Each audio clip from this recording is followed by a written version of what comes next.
24 hours ago, we were told face masks in shops should not be mandatory by one of the most senior cabinet ministers. In the last few minutes, the government announces they will be. What's going on?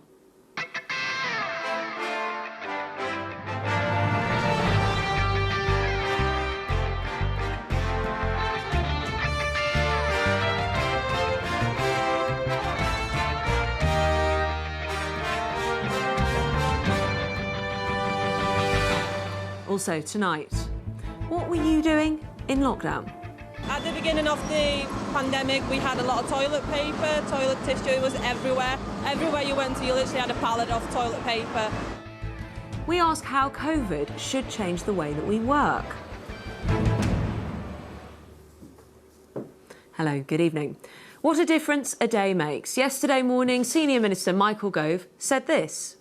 Face masks be mandatory in shops in England? I don't think mandatory, no, but I would encourage people to wear face masks when they're inside, in an environment where they're likely to be mixing with others and where the ventilation may not be as good as it might. But earlier today, Boris Johnson had this to say.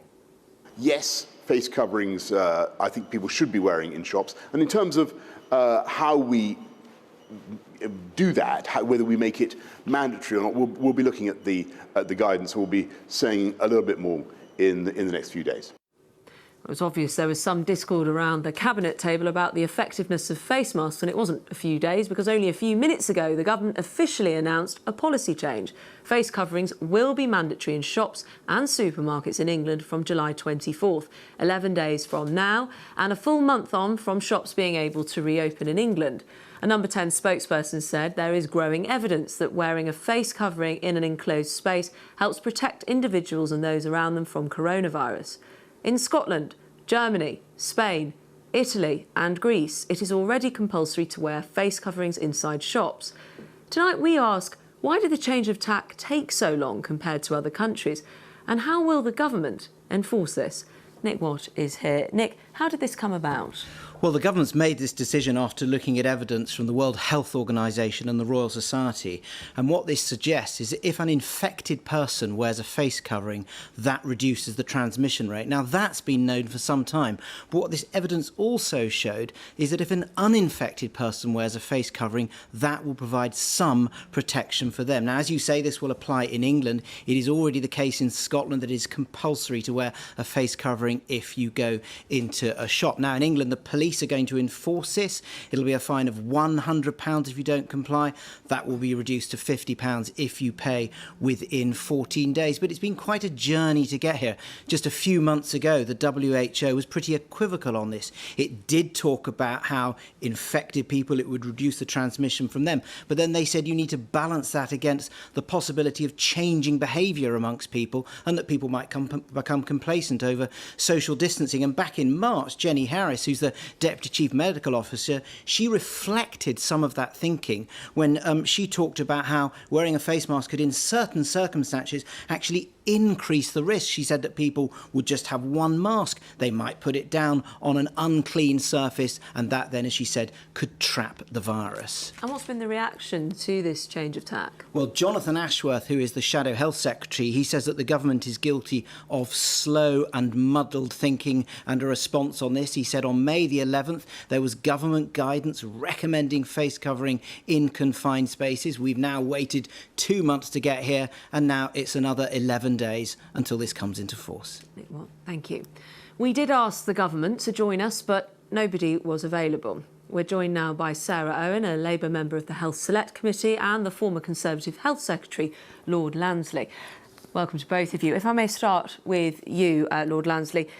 In terms of this change, if you were watching the television yesterday morning, you heard a senior cabinet minister say, no, it shouldn't be mandatory. If you're watching the news just now, this evening, in the last few minutes, they should be. What do you think's been going on there? Well, I think the government has been moving from one position to another, and it's never a very elegant process. In fact, of course, I know that if you go back to perhaps the beginning of the year when they were starting with the pandemic influenza plan, the recommendation, the scientists' recommendation was that face masks were not going to be effective. And they've been moving in several respects, and this is one of them. I mean, I have to say, Nick's right. The World Health Organization started in one position and they moved to another. But I don't think the government really should have been looking first at what the WHO was saying, because I think in several respects, whether it's face masks or availability of testing and the track and trace process, they should have been saying who potentially understands this virus best. And the answer appears to be those who've lived in the past with coronaviruses like SARS and MERS. So they should have looked at the experience in Japan and Korea, perhaps Korea particularly, and said, well, actually, we have empirical evidence that the things that they are doing are working, and we should follow that. And that includes masks? Of course, because I know I visit Japan regularly, and I'm talking to the Koreans tomorrow morning. The fact is, what they have been doing has been working. So at quite an early stage, I think, perhaps weeks ago or even months ago, the government should have said, well, what we know from our own evidence is clearly lacking. There's too much uncertainty. There's too many asymptomatic carriers around. What do you think that reticence then could have been? Well, I think they're waiting for the evidence to arrive. Now, actually, when you look at what evidence means, very often empirical evidence under current circumstances is the best available. Because, as Matt Hancock is quite rightly saying, we have had a fog of uncertainty about how this virus works. And one of the key things that we didn't understand early enough was how many people are around and about who have been exposed to this virus, who may have the virus, but who show no symptoms. That's one of the key reasons why you want to make sure that they are not passing it on. Now, the lockdown did that, but if people are relaxing the lockdown, then you've also got to think about how do we add to the protection in that relaxation. Let's bring in Sarah, who sits on the Health Select Committee. Good evening to you. Your reaction to this move? Good evening. Well, I think throughout this crisis, all people have been calling to see how best they can protect themselves, their families and their loved ones. And we've seen, any government would have struggled with this crisis. But what we've seen is that we are behind the curve again. There was a delay for lockdown, delay on testing, delay to protect our care homes, there's confusion over masks. When are we going to get ahead of this virus and this pandemic, like so many other countries have done so already?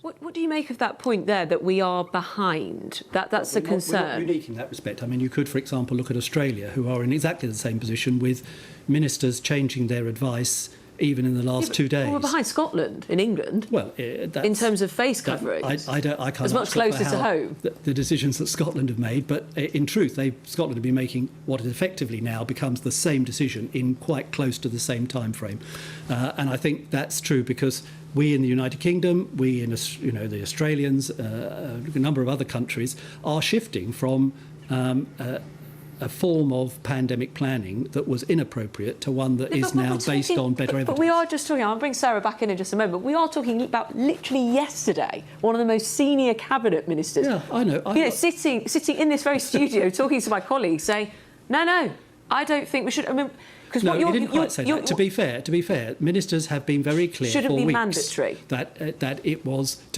advisory. Yes, the question was, were they shifting to mandatory? Yes, no, and I was going to quote that correctly. No, absolutely. But what I'm saying is that was only 24 hours ago. Yes. So when you talk about a journey, let me ask you a slightly different question. Are you worried that people will have been confused at a time when messaging is so important? Yeah, I want messaging to be as clear as possible. But and clearly, if Michael Gove, or indeed Robert Butland, who had to answer the same questions this morning, were in a position to say, well, we know that you should wear masks. We are not yet decided that we must make it mandatory with, for example, fines if you were not to do it, and a means of enforcement. I think people might have understood that better. And it's not easy to shift from one position to another when everybody is being asked their position literally sometimes on an hourly basis in between. This is the climate we're sort of in a crisis. Let me bring you back in, Sarah, on that point. The public can be understanding, of course, around things changing and the evidence moving. But, Labour, as it seems, have only started pushing on the face covering part of this weekend, in terms of that being one of the messages coming from the shadow cabinet. It's difficult. It's brilliant with the benefit of hindsight, but it's difficult to get this right, you could argue. Well, I think that 2 months ago we had Chris Whitty, I think it was back in May, that there would be benefits of using face masks. You had the BMA just a month ago talking about how face masks should be used indoors. And I think the question now is, yes, there is a shift in the mood to use face masks, but if they are necessary on July the 24th, why can't we just start using them tomorrow? And why isn't that mechanism in place? Yeah, I mean, that is an interesting point that's going to be coming in. Why do you think we've got to wait 11 days? Yeah, it is an interesting point. And actually, I think if the government were to say they are mandatory tomorrow, people would say, OK, fair enough. But if somebody doesn't do it, what happens then?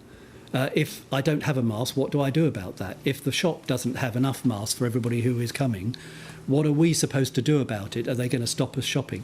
You've got to be able to answer those questions and put everything in place. But what you were saying about SARS before, do you think it should just be shops, or do you think it should now be pubs? Do you think it should be... Because, of course, there's no difference... I personally would take the view, because if you're in Japan, for example, at the moment, you would see that people, if they were out and about, would be wearing masks in pretty well all circumstances. In fact, they would be wearing them in the street. So do you expect that to be... I mean, the extent to which they are valuable is principally determined by whether they are in some kind of close proximity to people, and outdoors you shouldn't be.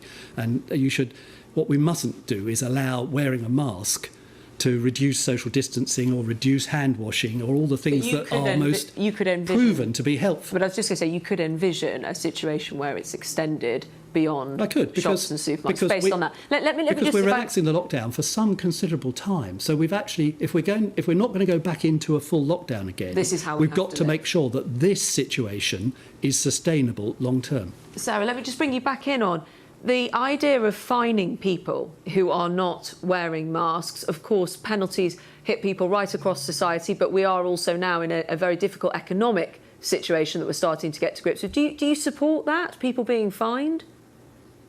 I think in terms of making masks mandatory, then we do have to set a standard there. And it's setting something as mandatory is the same change of behaviour that we saw with seat belts, with drink driving, for example. And it is just about setting an example and changing the behaviour of our society, really. As the other guest said, we have to look to other countries and other international examples where face masks are just routine, really. And I think we've got a long way to go in this country before it is just something that we do.